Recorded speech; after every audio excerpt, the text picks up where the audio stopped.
नमस्कार बच्चों, आपका स्वागत है। मैं हूँ पीसी वर्मा और आज हम देखेंगे द्वितीय विश्व युद्ध कैसे हुआ। दो विश्व युद्धों के बीच की हम पूरी कहानी देख रहे थे कि किस प्रकार से हुआ। और हमने पहले देखा जो नाजीवाद है, फासीवाद है, वो किस प्रकार से था और किस प्रकार के उनके सिद्धांत थे। और हिटलर और मुसोलिनी, ये दो नेता जो थे, बहुत हद तक अपने देश में बहुत ज़्यादा प्रभाव रखते थे। और फिर आगे बढ़कर जब शुरुआत हुआ तो 1933 में घटनाक्रम हम क्रम से देखेंगे कि किस प्रकार से हुआ। सबसे पहले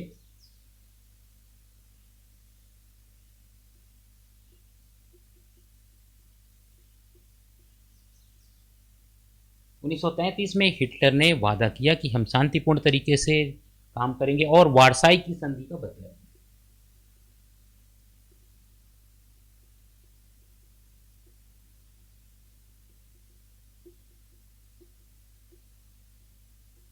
बदला लिया जाएगा और इस प्रकार की भावनाएं उन्होंने लोगों के बीच व्यक्त करी। सम्मान जो है जर्मनी का वो दिलाने का वादा किया, लोगों को रोजगार देने का वादा किया। और फिर 1933 के बाद अर्थात यहाँ जैसे आप देख सकते हैं शस्त्रीकरण फिर से प्रारंभ हो गया जर्मनी।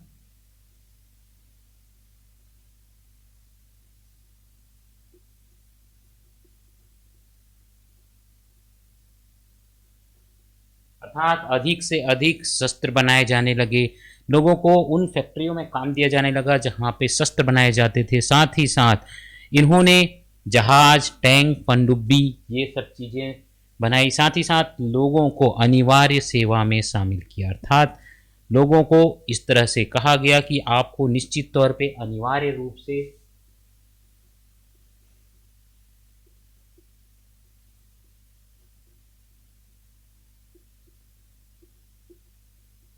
अर्थात अधिक से अधिक सेना का आकार बढ़ाना। शस्त्र बढ़ गए, आकार बढ़ गए। अब इसके साथ साथ जो क्षेत्र जर्मनी से अलग कर दिए गए थे, तो सार घाटी जो था उसे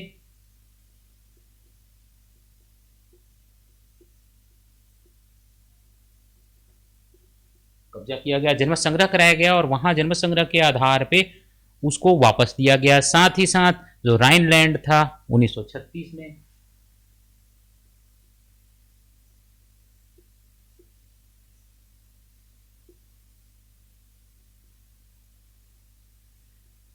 अर्थात जर्मनी न सिर्फ सेना बढ़ा रहा था, अपने सेना के औजार शस्त्र बढ़ा रहा था, बल्कि उसने अपने क्षेत्र का भी विस्तार करना प्रारंभ हो गया। और फिर 1936 में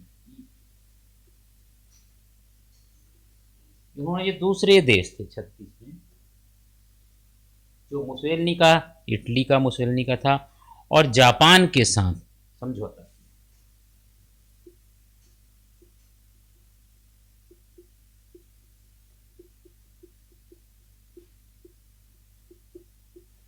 और ये जो समझौता था ये था उनका रूस के खिलाफ, सोवियत रूस के खिलाफ। और फिर इसी साल उसने स्पेन में फांसीवादी सैनिकों को तानाशाह की मदद करने के लिए भेज दिया। और साथ ही साथ सैन्य परीक्षण उनका होने लग गया, शस्त्रों का परीक्षण प्रारंभ हो गया, आधुनिक तकनीक के हथियार बनाना उन्होंने प्रारंभ कर दिया। और वो चाहता था कि ये जो देश हैं, जो जर्मनी है, उसकी विस्तारवादी नीति जो थी वो सिर्फ न कब्जा कर रहे थे अलग अलग जगहों पे, बल्कि साथ ही साथ शस्त्र भी बढ़ा रहे थे। और फिर उन्होंने समझौता किया रूस के खिलाफ।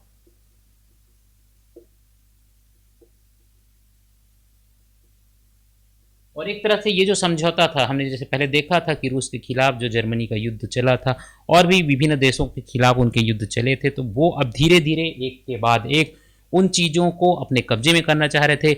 जो ब्रिटेन था उसने भी तुष्टिकरण नीति का सहारा लिया, चूंकि वो विवाद में नहीं पड़ना चाहता था।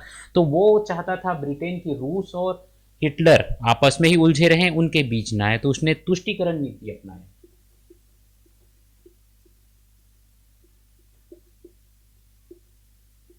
तुष्टिकरण नीति का प्रयोग ब्रिटेन ने किया, लेकिन इसके कारण चूंकि यहाँ पे इस तुष्टिकरण नीति का फायदा उठाते हुए 1939 में हिटलर ने चेकोस्लोवाकिया के आसपास जो क्षेत्र है और ऑस्ट्रिया,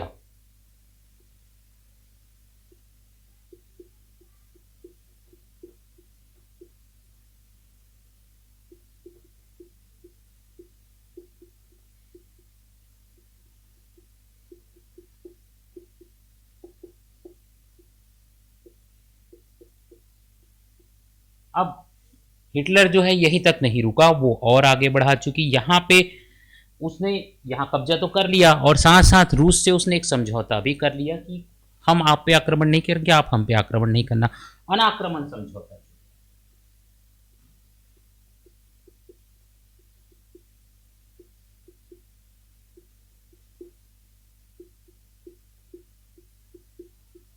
क्योंकि यहाँ हम देख सकते हैं कि रूस की स्थिति जो है बहुत अधिक विकसित होती जा रही थी। उस समय पे साम्यवादी शासन था, वहाँ की सरकार जो है बहुत ज़्यादा समृद्ध हो रही थी, शक्तिशाली हो रही थी। तो इससे जर्मनी को डर था कि हो सकता है भविष्य में ये हमें परेशान करे, तो उसने रूस के साथ, सोवियत रूस के साथ समझौता किया कि एक दूसरे पर आक्रमण नहीं करेंगे। और फिर जर्मनी ने पोलैंड पर आक्रमण कर दिया।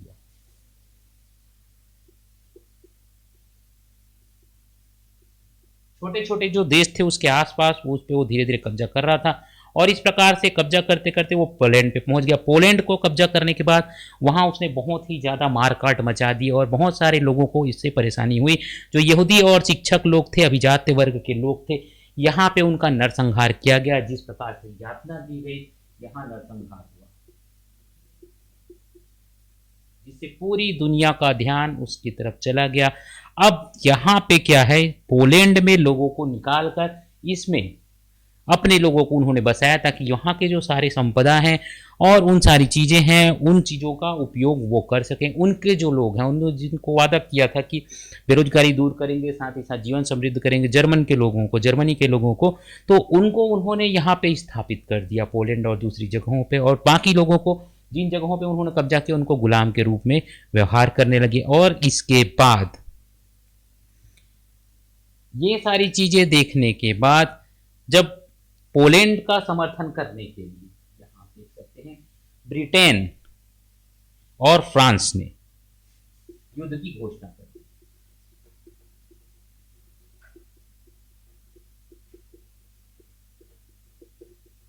पहले तो हमने देखा कि यहाँ पे जब कब्जा हो रहा था, रूस और जर्मनी के बीच विवाद था, तो तुष्टीकरण नीति के कारण ब्रिटेन अलग हो गया था 36 में। लेकिन जब पोलैंड पे नरसंहार हुआ तब ब्रिटेन एवं फ्रांस ने जर्मनी के खिलाफ युद्ध की घोषणा की। और इसके बाद जब ये घोषणा हुई तो दुनिया के अन्य देश भी इस पर कब्जा करने के लिए आ गए। इसी बीच जर्मनी ने और आगे बढ़कर उत्तरी यूरोप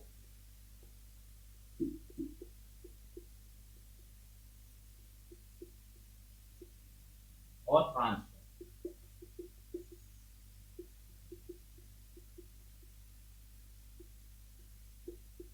क्योंकि हिटलर की ताकत बहुत बढ़ चुकी थी, उसकी सेना बहुत बढ़ चुकी थी, तो फ्रांस पर मध्य तक, अर्थात बहुत दूर तक, मतलब आंशिक रूप से पूरा फ्रांस तो कब्जा नहीं किया था, बहुत हद तक कब्जा कर लिया था 1940 में। और इसमें भी वो नहीं रुका, वो और आगे बढ़ते गया। ये उत्तरी अफ्रीका में फिर पहुंच गए।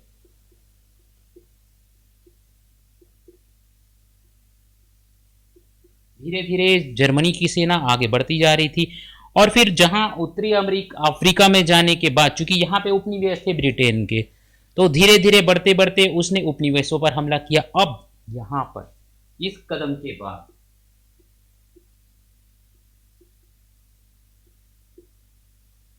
अब इटली और जापान ने देखा कि जर्मनी बहुत आगे बढ़ रहा है, तो वो भी युद्ध में आ गए। यहाँ पे आपने देखा ब्रिटेन फ्रांस आ गए, और ये आ गए जर्मनी के समर्थन में इटली और जापान आ गए। अब तीनों मिलकर भूरी राष्ट्र कहे जाने लगे।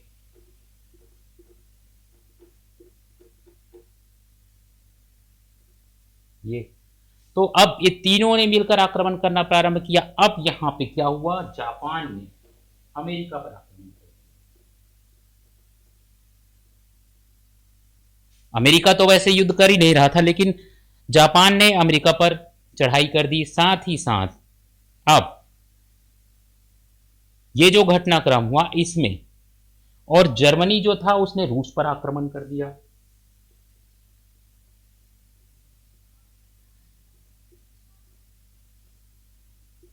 ये आप देख सकते हैं कि जर्मनी ने रूस पे आक्रमण किया, जापान ने अमेरिका पे आक्रमण कर दिया।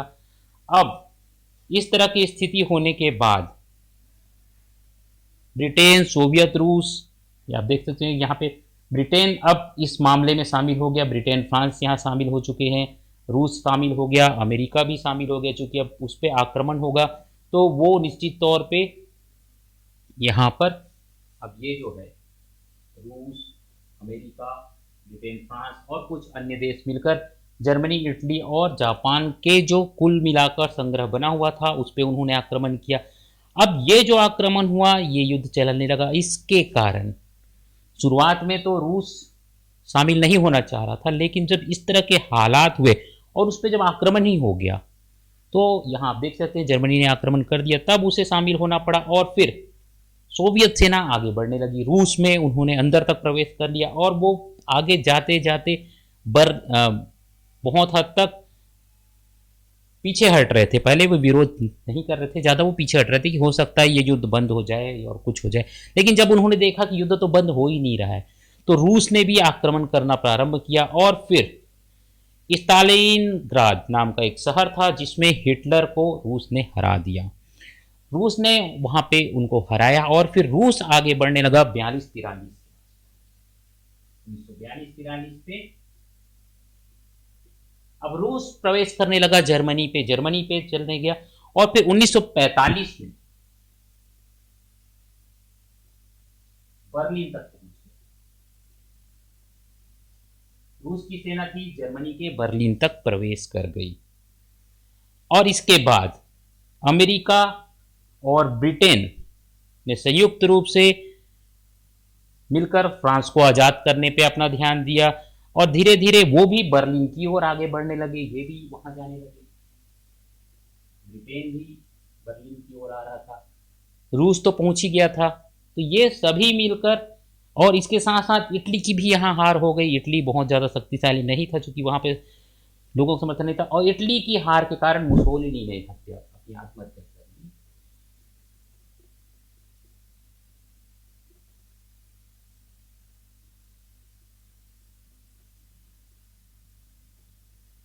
क्योंकि यहाँ पे अब हार के बाद उनको मालूम था कि बहुत सारी यातनाएं दी जाएंगी, जेल जाना पड़ेगा और सजा होगी, इस प्रकार की स्थिति थी। तो मुसोलिनी ने आत्महत्या कर ली और जब बर्लिन में रूस, ब्रिटेन और अमेरिका सभी की सेना पहुंचने लगी तो हिटलर ने भी आत्महत्या कर ली यहाँ पे। और इस प्रकार से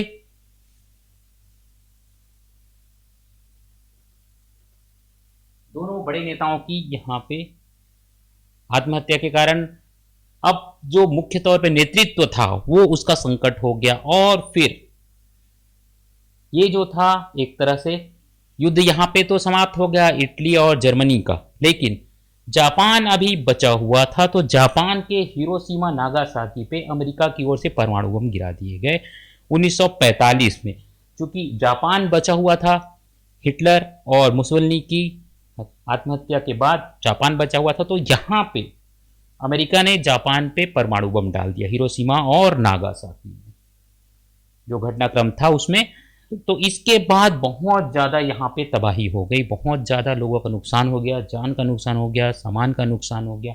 और फिर जापान ने इसके कारण से आत्मसमर्पण कर दिया, चूँकि एक बहुत बड़ा घटनाक्रम था, बहुत सारे लोगों का नुकसान हो गया था।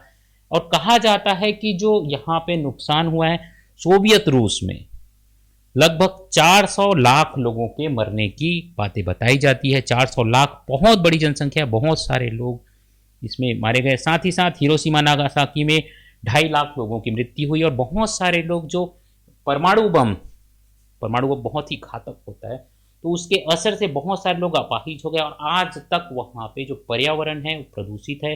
कुल मिलाकर वहाँ पे पर्यावरण पूरा स्थापित नहीं हो पाया। परमाणु बम जो है जिसमें इस प्रकार की किरणें निकलती हैं, इस प्रकार की तरंगें निकलती हैं, जो कि मनुष्य को बहुत ज़्यादा नुकसान पहुंचाती है। न सिर्फ जो व्यक्ति उस समय है बल्कि आने वाली पीढ़ियों में भी बहुत सारे लोग अपाहिज पैदा होते हैं, क्योंकि पूरा का पूरा सिस्टम अर्थात डीएनए जो होता है वो भी प्रभावित होता है और लंबे समय तक इसका प्रभाव, आज तक इसका प्रभाव देखा जाता है। ये 1945 की बात है जब परमाणु बम का प्रयोग हुआ था और आज तक उसका प्रभाव दिखाई देता है। इसके कारण फिर संयुक्त राष्ट्र संघ की स्थापना की गई, तो उसके बारे में हम देखेंगे साथियों अपने अगले वीडियो में। आज के लिए इतना ही। तो आपसे अनुरोध है कि हमारे साथ जुड़े रहिए, हमारे वीडियो देखते रहिए, साथ ही साथ हमारे चैनल को जरूर सब्सक्राइब करिए, जिसके लिए आपको हमें चैनल को सब्सक्राइब करना पड़ेगा, जिसका लिंक इस वीडियो के नीचे दिया गया है, जिसको आप क्लिक करेंगे, सब्सक्राइब लिखा हुआ है, और हमारे साथ जुड़ जाएंगे और हम आपको इसी प्रकार जानकारी देंगे।